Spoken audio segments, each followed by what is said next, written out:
It's interesting, the recent developments in the tech space.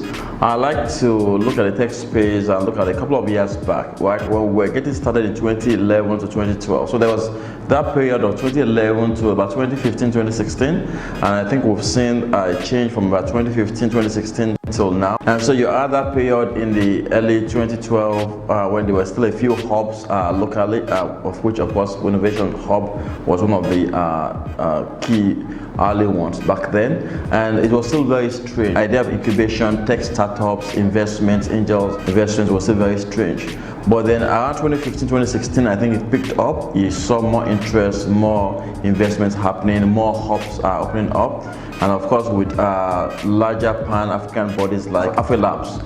Then you have recently you have the African Business Angels, Urban, Land, and the West. We've seen an increase in interest in the tech ecosystem, and I think what's even happened quite recently is seeing a lot of the corporates also venture into the space. So you see a lot of banks actually show a lot of interest either in funding companies, in holding hackathons, in doing different events and supporting startups.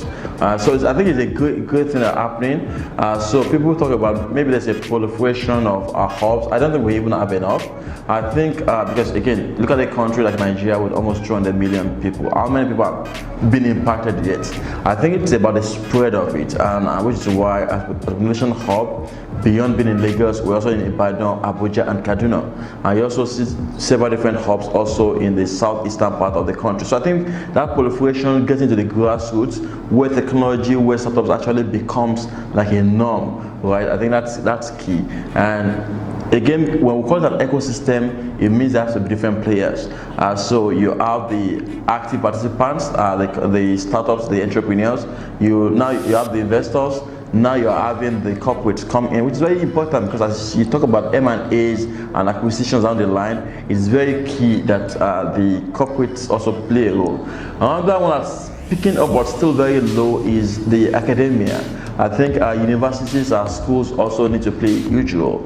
You've seen Covenant has done well and a few other schools, but I think we need to get more of our schools also involved in the ecosystem, because that's really where you actually build the foundation for the entrepreneurs and for the larger ecosystem. So it's all welcome. So I said from us, external investors, partners, Google, Microsoft, everybody, they're all welcome.